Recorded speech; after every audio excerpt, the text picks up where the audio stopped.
Hola a todos. A ver, preparaos porque hoy vamos a meterle mano a un análisis absolutamente fascinante.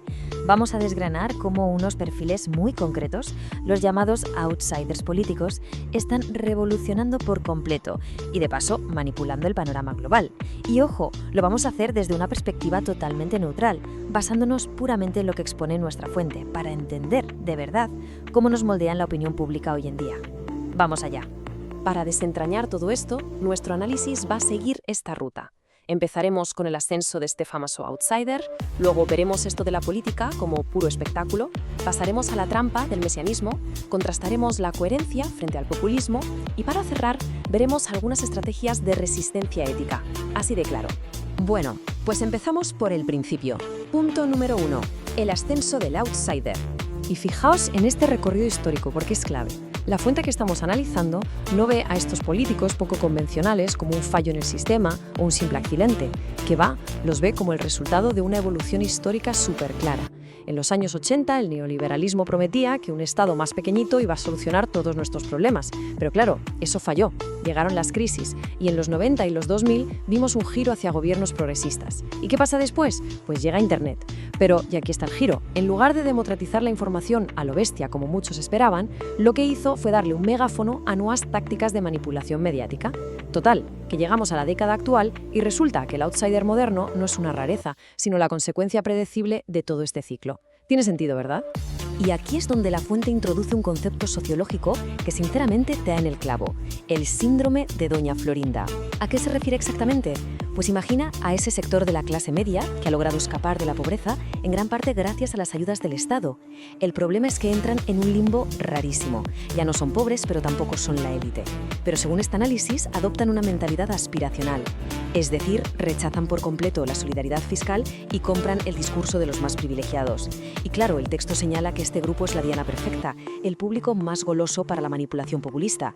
Es literalmente el caldo de cultivo ideal. Vale, pasemos al bloque 2. La política como espectáculo. Aquí vamos a ver cómo se aterriza toda esta manipulación en la práctica. Y es que el análisis es tajante. El debate de ideas profundo se ha sustituido por puro y duro entretenimiento. Estamos hablando de campañas que usan desde inteligencia artificial y granjas de bots a mansalva hasta la creación de noticias falsas descaradas. Pero la cosa llega a unos niveles teatrales loquísimos. Vemos a candidatos que se presentan a sí mismos como leones o tigres, o que literalmente se ponen a hacer de DJs en sus mítines. Si a todo este circo le sumas un tono hiperagresivo lleno de insultos incendiarios, lo que tienes es que la política se ha convertido en una especie de reality show barato. Todo está milimétricamente diseñado para captar la atención. Pero ojo a esta premisa, porque aquí reside la gran paradoja de todo este asunto. Dice el texto que estos perfiles cimentan toda su identidad en rechazar la política tradicional. Se venden como el empresario de éxito o el ciudadano ajeno al sistema que viene a barrer a la casta. Sin embargo, y esto es importantísimo, el documento subraya que entre bambalinas operan, se apoyan y se financian usando exactamente las mismas infraestructuras de los partidos tradicionales que tanto critican. Vamos, que al final del día es todo un papel, una actuación calculadísima desde el minuto 1. Seguimos avanzando. Vamos al punto 3. La trampa del mesianismo. En esta sección, el material de origen pone frente a frente dos conceptos fundamentales y nos advierte sobre los peligros de depender de figuras hiperbólicas. Por un lado, tenemos lo que llaman el mesianismo destructivo. Básicamente es esta fantasía de creer que un solo líder, normalmente alguien que grita mucho y promete soluciones mágicas, tiene la capacidad de arreglar la sociedad por sí solo. Y en la otra esquina nos plantean la coherencia democrática. Esto requiere mucho más esfuerzo, claro. Es la idea de que la verdadera solución pasa por el respeto a las instituciones, el diálogo reflexivo y el trabajo ético colectivo. Y para que no nos quede ninguna duda, la fuente tira de hemeroteca y nos da un toque de atención apoyándose en la historia del siglo XX. Entregarle las llaves de un país y toda la esperanza cívica a un líder mesiánico con una retórica incendiaria, digamos que nunca termina bien. Históricamente, buscar atajos confiando en un supuesto salvador casi siempre nos ha llevado a la decadencia democrática o a tragedias sociales gigantescas. Es una trampa en toda regla. Y con esto llegamos a la sección 4. Coherencia frente a populismo. Ahora el texto cambia el foco y se hace una pregunta buenísima. Vale, frente a todo este barro, frente al populismo y los insultos, ¿cómo debería actuar la oposición? Pues la respuesta de nuestra fuente es que mantener la superioridad ética es innegociable. La verdadera coherencia te exige que lo que dices y lo que haces vayan siempre de la mano. Si para ganar a un populista decides bajar al barro y usar sus mismas tácticas sucias, sus mismos insultos, estás perdido. En ese mismo instante pierdes toda tu autoridad moral.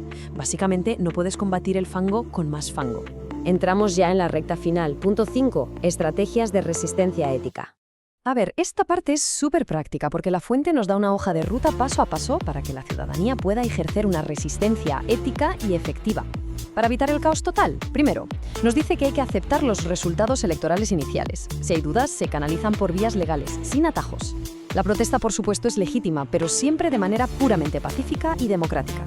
Nos insiste un montón en rechazar de plano cualquier retórica violenta del adversario para no acabar convirtiéndonos en ellos. Y el punto clave nos anima a construir apoyo desde abajo, desde el ámbito municipal hacia lo nacional. Es decir, trabajo real y constante. Todo este análisis nos aboca a una gran reflexión final. En un entorno digital que, seamos sinceros, nos empuja constantemente al exceso y a la manipulación, ¿qué va a pasar con las instituciones? ¿Se van a definir las democracias del futuro por ese espectáculo performático de reality show y promesas vacías? ¿O vamos a ser capaces de sostener un compromiso ciudadano que sea ético, razonado y sobre todo coherente? Esta es sin duda la enorme tensión que define nuestra era. Ha sido un auténtico placer desgranar todo esto hoy. Nos vemos en el próximo análisis.